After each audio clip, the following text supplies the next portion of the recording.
बिस्मिल्लाहिर्रहमानिर्रहीम। आज मैं इमरान ख़ान साहब से मुखातब हूँ। इससे पहले भी कई वीडियोज़ के अंदर मैं उनको एक पैगाम दे चुका हूँ कि देखें, आप जिन ताकतों से लड़ रहे हैं, आपकी खैरख्वाही मुल्क के साथ अपनी जगह, अपनी कौम के साथ हमदर्दी इनको जगाना, ये सारी बातें आपकी अपनी जगह। और वो जो एक शेर किसी ने कहा है कि या रब मेरी तौकीर सलामत रखना, ज़मीन के सारे खुदाओं से उलझ बैठा हूँ, यानी अर्श वाले मेरी तौकीर सलामत रखना, फ़र्श के सारे खुदाओं से उलझ बैठा हूँ। आप भी अपने आप को यही महसूस कर रहे होंगे और मैं भी अपने आप को यही महसूस कर रहा हूँ। मैं भी फ़र्श के सारे खुदाओं से उलझ बैठा हूँ। और आप 26-27 साल हो गए हैं इस तरफ रुख किया है और मुझे 38 साल हो गए हैं। आप सिविल में थे, मैं फ़ौज में था। मैंने वो सारी बातें महसूस कर ली थी जो आज आप जिस दौर से गुज़र रहे हैं। और 2015 के अंदर जब आपकी इलेक्शन मुहिम ज़रा ज़ोरों पर थी, अभी आप प्राइम मिनिस्टर बने भी नहीं थे, तो उस वक्त मैंने एक बुक लिखी थी द यूनिक सोल्यूशन के नाम से, the unique solution for Pakistan crisis. और उसके अंदर एक पूरा चैप्टर मैंने आपके लिए लिखा है, नाम के साथ आपको मुखातब किया है और कहा था कि देखना, ये अंदाज़ इख्तियार करें और इन चीज़ों से बचें, और अगर ये मेरी बात नहीं मानेंगे तो उसका नतीजा ये निकलेगा। यकीन कीजिए, हर्फ ब हर्फ नतीजा वही निकला है। काश आप मेरी बात मान लेते। अभी भी वक्त है, जब तक ज़िंदगी है उम्मीद है, नाउमीदी कुफ्र है। अभी भी अगर आपने मेरी बात न मानी तो नाकामी आपके लिए तय है और ज़िल्लत और ख्वारी तय है, दुनिया में भी और आखिरत में भी। और बिलफर्ज दुनिया में एक वक्ती तौर पर कामयाबी मिल भी जाए किसी को, कितने साल, 100 साल जियोगे, 150 साल जियोगे, मालिक फरमाता है 1000 साल के बाद भी अगर फिर वही कुछ आपके सामने आ जाए मरने के बाद, तो बताओ 1000 साल जीने का क्या फ़ायदा।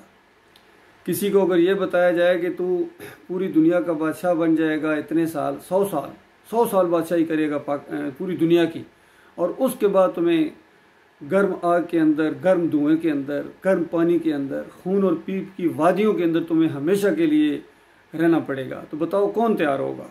कोई भी ज़रा सा भी जिसका दिमाग काम कर रहा है वो इस बात के लिए तैयार नहीं होगा कि 100 साल 1000 साल के बाद फिर मैं उस आग में चला जाऊँ। नहीं, ये नहीं हो सकता है। किसी को कहा जाए अच्छा ठीक है, पूरा जिस्म नहीं, सिर्फ तुम्हारी एक टांग को रखा जाएगा वहाँ आग के अंदर, बाकी सारा जिस्म बारियाशी करे, इस पर भी तैयार नहीं। उंगली को कहा जाए कि तुम्हारी एक उंगली जो है वो आग के अंदर रखी जाएगी उसके बाद हमेशा के लिए, और बाकी जिस्म बाहर तुम अय्याशी करना, कोई तैयार नहीं होगा। तो आप जो है ना, जो ज़मीन वाले सारे खुदाओं से उलझ बैठे हैं, अब आपको साथ अल्लाह को लेना पड़ेगा। अगर आप अल्लाह को अपने साथ नहीं ले रहे हैं तो यकीन करें आप इन खुदाओं का मुकाबला नहीं कर सकते हैं। और आप हैरान होंगे कि मैं तो अल्लाह का नाम लेता हूँ, इय्याका नअबुदु व इय्याका नस्तईन से हर तकरीर मैंने शुरू की है। ए अल्लाह, हम तेरी इबादत करते हैं और तुझी से मदद मांगते हैं। अल्लाह अल हक है। और कभी कहते हैं ला इलाहा इल्लल्लाह, बंदे को दिलेर बना देता है। फिर ला इलाहा इल्लल्लाह पढ़ने वाला किसी और के सामने नहीं झुकता है। और फिर आपका ये जुमला बड़ा मशहूर है, आपका दावा भी है कि मैं आज दिन तक ना किसी के सामने झुका हूँ और ना कौम को झुकने दूंगा। इस अंदाज से आप जोर देते हैं। काश ये हकीकी मानों में बात होती। मैंने खुद अपनी आंखों से आपको मज़ार के सामने सजदा करते देखा है, सजदा रेज होते देखा है। वीडियो मौजूद है, पूरी दुनिया में फैला हुआ है। और आपसे सवाल भी किए गए, अल्लाह ने आपको मौका भी दिया गौर व फिक्र का, लेकिन आपने ज़मीर की उस आवाज़ को फिर दबा दिया। और जब एंकर कामरान ने आपसे सवाल पूछा, और देखिए वो एक एंकर होकर उसका ज़हन देखिए, उसने कहा आप तो बड़े मजहबी हैं, आपने सजदा क्यों किया। तो आपने आगे से जवाब दिया, उसके जवाब फराम किए कि ये सजदा नहीं है, ये जो है ना शिरक नहीं है, ये तो एक उस हज़रत के साथ एक मोहब्बत और अकीदत की वजह से जो है वो उनकी चौखट के ऊपर जाकर बोसा दिया है। अल्लाह के बंदे, मेरे प्यारे भाई, यही बोसा शिरक है। आप गौर करें, आप तो इस्लामी तारीख़ की बात करते हैं, आप मोहम्मद सल्लल्लाहु अलैहि वसल्लम की बात करते हैं, आप सहाबा इकराम की बातें करते हैं, कभी अबू बकर सिद्दीक़ के दौर की बात करते हैं, कभी उमर बिन ख़त्ताब के दौर को याद करते हैं, कभी उस इंसाफ को, उनके अंदाज। बताओ, उनमें से किसी एक ने भी, औरों की बात छोड़ें, खुद जाके नबी सल्लल्लाहु अलैहि वसल्लम की कब्र के सामने, उस चौखट के सामने जाके किसी ने बोसा दिया था? बताइए, किसी ने बोसा दिया था? सोचें, इस पर सोचें, रुकें यहाँ। आप कहेंगे नहीं, उन्होंने तो नहीं दिया था। उन्होंने क्या, वो मोहब्बत कम करते थे आपसे वो कम करते थे मोहब्बत? और फिर आप जैसे जहाज से वो उतरे हैं तो वो नंगे पाँव आप चलना शुरू हो गए मोहब्बत। ये कौन सी मोहब्बत है? दिमाग ठीक है आपका? इंसानियत को भी आप नहीं समझते हैं। मोहब्बत, अकीदत उनकी सुन्नत की पैरवी करना है। नबी अलैहिस्सलाम ने फरमाया, मन अहब्ब सुन्नती फ़क़द अहब्बनी व मन अहब्बनी काना मैया फिल जन्नह, कि जिसने मेरी सुन्नत से मोहब्बत की, असल में उसने मेरे से मोहब्बत की, और जिसने मेरे से मोहब्बत की वो मेरे साथ जन्नत में होगा। अगर जूतियों के मामले में आपका वो मोहब्बत का अंदाज़ होता तो नबी अलैहिस्सलाम ने जिस अंदाज से जूतियाँ, हालांकि वो कोई नहीं जानता उस जूतियों की शेप क्या थी, लेकिन ये मौलवी हज़रात तो एक शक्ल बनाते हैं जिसको नालैन कहते हैं। आप ज़रा वो वाली नालैन बनाएं ना, किसी मोची से, किसी कंपनी से कहें कि वो वाली नालैन, वो शेप दो जो नबी सल्लल्लाहु अलैहि वसल्लम ने पहनी थी, तो उसके बाद जब आप पहन के बाहर निकलेंगे ना तो मौलवी पथराव करेंगे आपके ऊपर कि ये गुस्ताख आ गया, नबी के नालैन को जूते नीचे पहन रहा है। इनका फहम इतना भी नहीं है इन सुन्नत के ऊपर चलने का। ये एक आलम दीन डॉक्टर मसूदुद्दीन उस्मानी रहमतुल्लाह अलैह ने ये अंदाज इख्तियार किया था, वही नालैन बनवाए, और उसके बाद जब पहन के बाहर निकला तो देवबंदी चीख उठे थे। तो ये होता है सुन्नत के ऊपर चलना, नबी अलैहिस्सलाम की असली पैरवी जब आप करेंगे तो उसके बाद इंशाअल्लाह आपकी कामयाबी है। और अब आपने बड़े ख़ताओं से थोड़ी टक्कर लेना शुरू कर दी, इनको ललकारना शुरू कर दिया है। और मैं ख़ुद फ़ौजी अफसर हूँ, मैं सारे इस मिजाज को समझता हूँ, फ़ौजी सिस्टम को समझता हूँ कि इन्होंने बहुत ज़्यादती की है। यकीन कीजिए, पाकिस्तान के साथ, मुल्क के साथ बड़ी ज़्यादती की है। ये जो रजीम चेंज का मामला हुआ और जिस अंदाज से हुआ है, किसी बेहतर को खुद आगे आ जाते तो वो बेहतर था, बजाय इसके कि ऐसे लोगों को जिन्होंने 30 साल से 35 साल से इस मुल्क को लूटा है, और किस अंदाज से ऐसे लगते हैं जैसे बस सिर्फ पाकिस्तान के ऊपर ये बादशाहत करने के लिए पैदा हुए हैं, और इन्हीं चोरों ठगों के लिए ये मुल्क लिया गया था। क्यों नारा लगाया था पाकिस्तान का मतलब क्या? ला इलाहा इल्लल्लाह। अगर उसमें सच्चे थे तो पाकिस्तान बनने के बाद यहाँ एक इलाह नहीं होना चाहिए था। किसी दाता, दस्तगीर, मुश्किल कशा, हाजत रवा, गरीब नवाज, और वास्ते और वसीले, रुकू और सजदे यहाँ पाकिस्तान में फिर होते अल्लाह के अलावा किसी और को। इसको शिर्क का गोदाम बना दिया आप लोगों ने, सारे सब ने मिल के, ये जितने। और बड़ी प्यारी आखिरी आपकी तकरीर में एक अंदाज है, वो तुम्हें नज़र नहीं आ रहा है, और न्यूट्रल्स तुम्हें नज़र नहीं आ रहा है क्या हो रहा है पाकिस्तान के साथ। और ये जो जितने जजेस हैं इनको नज़र नहीं आ रहा, हमें नज़र आ रहा है, इनको नज़र नहीं आ रहा है। चर्बी चढ़ी हुई है इनकी आंखों के ऊपर, असल में नज़र आ रहा है इनको, लेकिन इनकी मजबूरियाँ हैं। मजबूरियाँ ये हैं कि ये बस इनको अपनी नौकरी ज़्यादा अजीज़ है, इनको अपना मनसब ज़्यादा अजीज़ है, इनको बच्चों का मुस्तकबल ज़्यादा अजीज़ है, इनके बच्चे अमेरिका में हैं, और ये डरते हैं, खौफ तारी है इनके ऊपर। और हमारे कमांडो जर्नल ने कह दिया था, जनरल मुशर्रफ ने, कि मैं अमेरिका के साथ नहीं लड़ सकता हूँ। क्यों नहीं लड़ सकते हो? क्यों तुम्हें तनख्वाहें दी हैं हमने और कौम ने? नहीं लड़ सकते हो। तो जब एक जर्नल लड़ाई से पहले कहते मैं नहीं लड़ सकता हूँ, तो उससे बड़ी क्या गद्दारी हो सकती है? उसको तो लटका देना चाहिए था। और उसके बाद फिर जिस NRO, जिस तरह आपको जिक्र करते हैं, आप मेरे से बेहतर इन चीज़ों को समझते हैं, लेकिन फिर भी मुझे सुन के हैरानगी होती है जनरल राहील शरीफ के ऊपर, फिर कियानी के ऊपर, फिर ये अब जना NRO टूल मिल रहा है। क्यों मिल रहा है? जो मुजरम हैं उनको पकड़ने की बजाय आप उनको छूट दे रहे हैं, उनको हमवार रास्ते दे रहे हैं। वजह यह है कि खुद आप करप्ट हैं, खुद आप मजहबी करप्ट भी हैं और दुनियावी लिहाज से भी करप्ट हैं। आपके अंदर वो जुर्रत ही नहीं है, आपके अंदर वो खौफ ख़त्म हो गई, अल्लाह का डर ख़त्म हो गया है। मरना नहीं है, एक दिन जब मरोगे ना उस वक्त पता चलेगा। उस वक्त जब पता चलेगा कि इन मेडल्स को जो उठाए नहीं जा रहे हैं और इन रैंक्स को इनका सलूट करने वाला कोई नहीं होगा, कोई जूतियाँ सीधी करने वाला नहीं होगा और कोई जिंदाबाद के नारे लगाने वाला नहीं होगा। सारे के सारे ख़त्म हो जाएंगे। उस वक्त अकेले होंगे आप, अकेले अकेले अल्लाह के सामने पेश होना है। दाएं भी वही कुछ होगा जो अपने अमाल हैं, बाएं भी वही कुछ होगा जो अपने अमाल हैं, और सामने जहन्नम उबल रही होगी।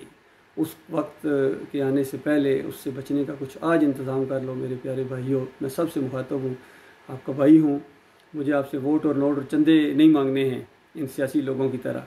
मैं आपकी खैर ख्वाही में ये बात कर रहा हूँ, जान हथेली पर रख कर ये बात कर रहा हूँ।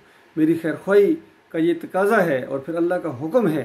अल्लाह का ये हुक्म है सूरत अल असर के अंदर कि तुम तबाही और बर्बादी से नहीं बच सकते हो, तुम जहन्नम की आग से नहीं बच सकते हो जब तक ईमान खालस ना करो। पहले तो यह है कि ईमान खालस करो, तौहीद अपनाओ, शिर्क से नफ़रत, बाप मारे का बैर, तागूत की निशानदेही कि ये हैं दीन बगाड़ने वाले। जिस तरह अब्दुल्ला बिन मुबारक रहमतुल्लाह अलैह ने कहा था कि क्या दीन को उलमा, मशाइख और इन बादशाहों के अलावा किसी और ने तब्दील किया है? ये तीन हैं, इनको मला कहा गया कुरान के अंदर। ये कश्ती चलाने वाले होते हैं, कौम की कश्ती चलाते हैं मिल के, और आज जिस तरह मिल के सारे मिल के बैठे होते हैं और कभी हंस रहे होते हैं, कभी कौम के ऊपर तंज कर रहे होते हैं, फिर इनके कार्टून देखें, फिर इनके जो प्रोग्राम आते हैं किस तरीके से, अब बिल्कुल हंसी मजाक दीन और ये जो मुल्क की खैर ये हंसी मजाक बन गया। पूरी दुनिया में जगह सही हो रही है लेकिन इनको शर्म नहीं आ रही है। असल में ईमान के साथ गैरत होती है, हया होती है। ईमान खालस करोगे अल्लाह के बंदो, तब आपको दुनिया में इज़्ज़त मिलेगी, सच्ची इज़्ज़त मिलेगी। वरना कमांडो दस्ते होने के बावजूद, एटम बम होने के बावजूद, बेहतरीन यूथ होने के बावजूद ज़िल्लत और ख्वारी चिमटी हुई और पटा गले से गुलामी का नहीं उतर रहा है। तो अल्लाह के बंदो मैं सबसे यही कहना है, लेकिन ख़ास कर ये गुफ्तगू मैंने जो की थी इमरान खान साहब के लिए, कि आप अल्लाह को साथ लेके चलें, अल्लाह के ऊपर पहले ख़ुद ईमान लाएं।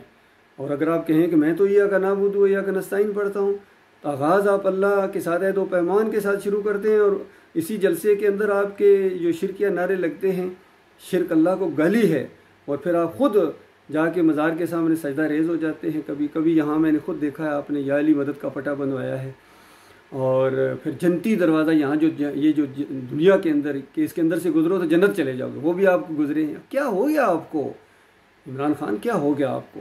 ज़रा बराबर आपको अल्लाह का डर नहीं है, खौफ नहीं है, वो सेंस नहीं है। इतनी सादा सादा बातें आपकी समझ में नहीं आती। जिस तरह वो फूल बिखेर रहे थे कब्र के ऊपर और अजीब अजीब हरकतें कर रहे थे, मुझे हैरानगी हो रही थी कि इमरान खान साहब हैं, लेकिन कौम अंधाधुंधा आपके पीछे भी जा रही है, एतमाद कर रही है। और फिर आपने दाएं बाएं जो खड़े किए हुए अपने वो खालस कब्र परस्त, पीर परस्त लोग, खालस खुदाई का शौक़ रखने वाले, खुदाई का शौक़ रखने वाले आपके साथ हैं। और फिर आप अल्लाह से दुआएं करें कि अर्श वाले मेरी तौकीर सलामत रखना।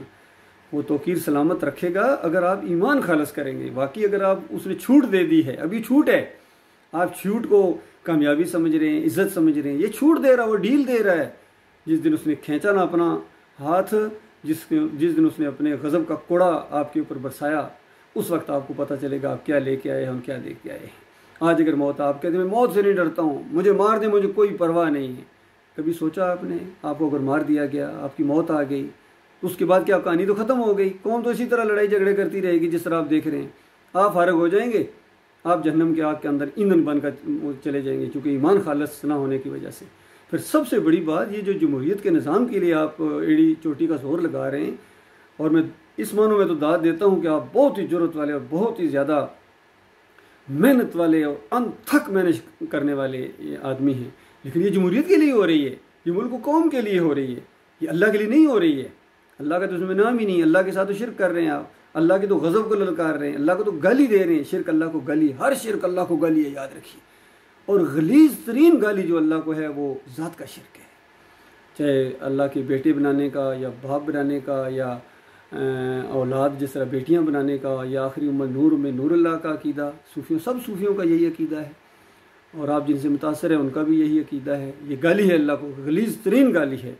और ये दूसरी जितनी भी शिरक की किस्में हैं, चाहे वो या अली मदद पुकारना हो, या रसूल मदद पुकारना हो, 11वीं की देग हो, या चढ़ावा हो, उर्स और मेला हो, या ये मुहर्रम के अभी कुंडे होंगे, कुंडे पहले और उसके बाद मुहर्रम की ये सबीलें हों, और ये हलीम हों, और फिर ये घोड़े की पूजा हो, ये सब कुछ ये अल्लाह को गाली है। मिलाद के केक काटने, आपने कहा इस दफ़ा बड़ा केक काटेंगे, अच्छा आपको होश है नबी अलैहिस्सलाम ने अपनी पूरी ज़िंदगी को एक केक काटा था, एक बर्थडे बनाई थी, या सहाबाए किराम ने कभी मनाई थी?